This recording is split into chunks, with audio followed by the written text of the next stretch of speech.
السلام علیکم ورحمۃ اللہ وبرکاتہ۔ ناظرین، پچھلی ویڈیو میں حضور کے چچا سید الشہداء امیر حمزہ رضی اللہ تعالی عنہ کی شہادت کے حوالے سے ہم نے بتایا، دیگر صحابہ کی شجاعت کے حوالے سے ہم نے بتایا۔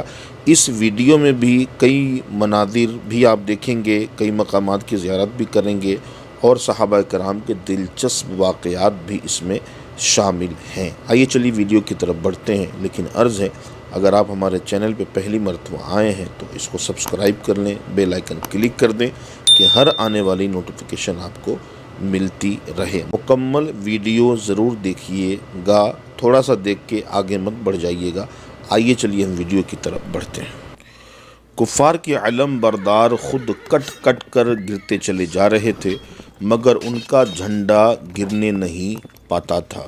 ایک قتل ہونے کے بعد دوسرا اس جھنڈے کو اٹھا لیتا تھا۔ ان کافروں کا جوش و خروش کا یہ عالم تھا کہ جب ایک کافر نے، جس کا نام ثواب تھا، مشرکین کا جھنڈا اٹھایا ہوا تھا، ایک مسلمان نے اس کو اس زور سے تلوار ماری کہ اس کے دونوں ہاتھ کٹ کے زمین پر گر پڑے، مگر اس نے اپنے قومی جھنڈے کو زمین پر گرنے نہیں دیا، بلکہ جھنڈے کو اپنے سینے سے دبائے ہوئے زمین پر گر پڑا۔ اسی حالت میں مسلمانوں نے اس کو قتل کر دیا، مگر وہ قتل ہوتے ہی یہ کہتا رہا، میں نے اپنا فرض ادا کر دیا۔ اس کے مرتے ہی ایک بہادر عورت جس کا نام عمرہ تھا، اس نے جھپٹ کر قومی جھنڈے کو اپنے ہاتھ میں لے کر بلند کر دیا۔ یہ منظر دیکھ کر قریشیوں کو غیرت آ گئی اور ان کی بکھری ہوئی فوج سمٹ آئی اور ان کے اکھڑی ہوئی قوم پھر ایک جا جمع ہو گئی۔ ناظرین، آپ کو خبر بھی ہے، مصطفیٰ کریم صلی اللہ علیہ وسلم کے جانثار ایک اور صحابی ہیں جن کا نام ہے حضرت حنظلہ رضی اللہ تعالی عنہ۔ آئیے ہم ان کا واقعہ سنتے ہیں۔ ابو عامر راہب جو مشرکین مکہ کی طرف سے لڑ رہا تھا اور حضرت حنظلہ رضی اللہ تعالی عنہ جو اسلامی پرچم کے نیچے جہاد کر رہے تھے، حضرت حنظلہ رضی اللہ تعالی عنہ نے بارگاہ رسالت میں آ کر عرض کی، یا رسول اللہ صلی اللہ علیہ وسلم، مجھے اجازت دیجئے کہ میں اپنے باپ ابو عامر راہب کا سر کاٹ کر لاؤں، مگر رحمت عالم صلی اللہ علیہ وسلم کی رحمت نے گوارا نہ کیا کہ بیٹے کی تلوار باپ کی گردن کاٹے۔ حضرت حنظلہ رضی اللہ تعالی عنہ اس قدر جوش میں بھرے ہوئے تھے کہ سر ہتھیلی پر رکھ کر انتہائی جانبازی کے ساتھ لڑتے ہوئے قلب لشکر تک پہنچ گئے اور کفار کے سپہ سالار ابو سفیان پر حملہ کرنے ہی والے تھے۔ قریب تھا کہ حضرت حنظلہ رضی اللہ تعالی عنہ کی تلوار ابو سفیان کا فیصلہ کر دے۔ اچانک چھپ کر شداد بن الاسود نے حضرت حنظلہ رضی اللہ تعالی عنہ پر وار کیا اور یوں آپ بھی جام شہادت نوش کر گئے۔ سر کٹاتے ہیں تیرے نام پہ مردان عرب۔ حضرت حنظلہ رضی اللہ تعالی عنہ کے بارے میں حضور اکرم صلی اللہ علیہ وسلم نے ارشاد فرمایا، فرشتے حنظلہ کو غسل دے رہے ہیں۔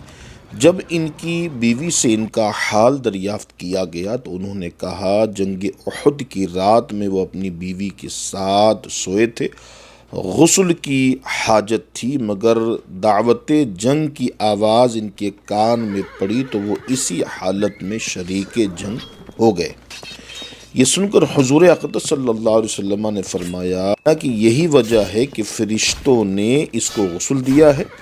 اسی واقعے کے بنا پر حضرت حنظلہ رضی اللہ تعالی عنہ کو غسیل الملائکہ کے لقب سے یاد کیا جاتا ہے۔ حسن یوسف پہ کٹی مصر میں انگشت۔ اس جنگ میں مجاہدین انصار و مہاجرین رضی اللہ تعالی عنہم نے وہ جانبازی اور دلیری کے ساتھ جنگ کی کہ مشرکین مکہ کے قدم اکھڑ گئے، اور خاص حضرت علی رضی اللہ تعالی عنہ اور حضرت ابو دجانہ رضی اللہ تعالی عنہ اور حضرت سعد بن ابی وقاص رضی اللہ تعالی عنہ جس دلیری اور جانبازی کے ساتھ لڑ رہے تھے کہ مشرکین مکہ کی کمر بالکل ٹوٹ گئی اور میدان سے ان کے قدم اکھڑ گئے اور یہ بھاگنے پر مجبور ہو گئے۔ کفار کے تمام علم بردار عثمان، ابو سعید، مصافع، طلحہ بن ابی طلحہ وغیرہ ایک ایک کر کے کٹ کر زمین پر ڈھیر ہو گئے۔ کفار کو شکست ہو گئی اور وہ بھاگ نکلے، اور ان کی عورتیں جو اشعار پڑھ پڑھ کر لشکر کفار کو جوش دلا رہی تھی، وہ بھی اپنے آزار اٹھائے برہنہ ساکھ بھاگتی ہوئی پہاڑوں پر دوڑتی ہوئی چلی جا رہی تھی، اور مسلمان قتل عام میں مشغول تھے۔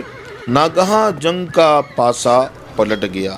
کفار کی بھگدڑ اور مسلمانوں کے فاتحانہ قتل و غارت کا یہ منظر دیکھ کر 50 تیر انداز مسلمان، جن کو پیارے آقا صلی اللہ علیہ وسلم نے اس درے کے حفاظت کے لیے مقرر کیے تھے، وہ یہ دیکھ کر کہ اسلام کو فتح مل چکی ہے، وہ نیچے اتر آئے۔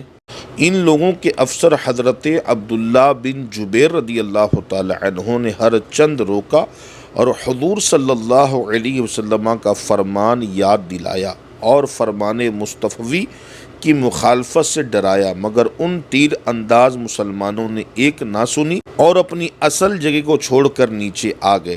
لشکر کفار کا ایک افسر خالد بن ولید پہاڑ کی بلندی سے یہ منظر دیکھ رہا تھا۔ جب اس نے دیکھا کہ درہ پہرے داروں سے خالی ہو گیا ہے، فوراً ہی اس نے درے کے راستے سے فوج لا کر مسلمانوں کے پیچھے سے حملہ کر دیا۔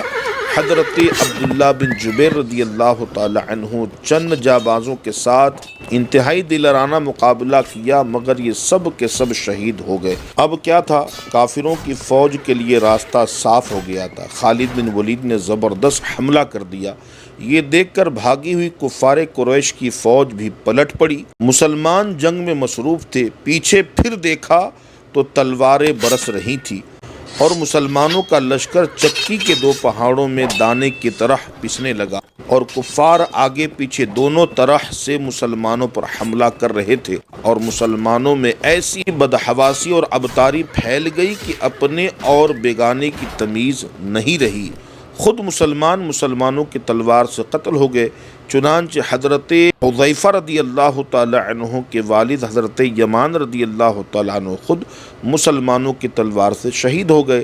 حضرت حذیفہ رضی اللہ تعالی عنہ چلاتے رہ گئے کہ اے مسلمانوں، یہ میرے باپ ہیں، یہ میرے باپ ہیں، مگر کچھ عجیب بدحواسی پھیلی ہوئی تھی کہ کسی کو کسی کا دھیان ہی نہ تھا، اور مسلمانوں نے حضرت یمان رضی اللہ تعالی عنہ کو شہید کر دیا۔ پھر یہ بڑا غضب ہوا کہ حضرت مصعب بن عمیر رضی اللہ تعالی عنہ جو اسلامی لشکر کے علم بردار تھے، ان پر قیمیہ نامی کافر جو تھا وہ جھپٹا اور اس زور سے ان کے بازو پہ تلوار مارا کہ ان کا دایاں بازو کٹ کر گر گیا، کیونکہ اسلامی جھنڈا ان کے ہاتھ میں تھا۔ اس کے بعد اس ظالم نے دوبارہ وار کیا، چونکہ جھنڈا انہوں نے بائیں ہاتھ میں پکڑا ہوا تھا، تو بائیں ہاتھ پہ وار کیا تو بایاں بازو بھی ان کا کٹ گیا۔ اس کے بعد اس اسلام کے سپاہی نے کیا کیا، اپنے دونوں کٹے ہوئے ناظرین، حضرت سیدنا مصعب بن عمیر رضی اللہ تعالیٰ عنہ کا واقعہ اگلی ویڈیو میں ہم شامل کریں گے، اور مختلف مقامات کے مناظر بھی آپ کو دکھائیں گے۔ یہ ویڈیو آپ کو کیسی لگی کمنٹ میں ضرور لکھیے گا، اور ثواب کی نیت سے اس ویڈیو کو خوب عام کیجیے گا۔ چینل ابھی تک آپ نے ہمارا سبسکرائب نہ کیا ہو تو کر لیں۔ تک کے لیے خدا حافظ، السلام علیکم ورحمۃ اللہ وبرکاتہ۔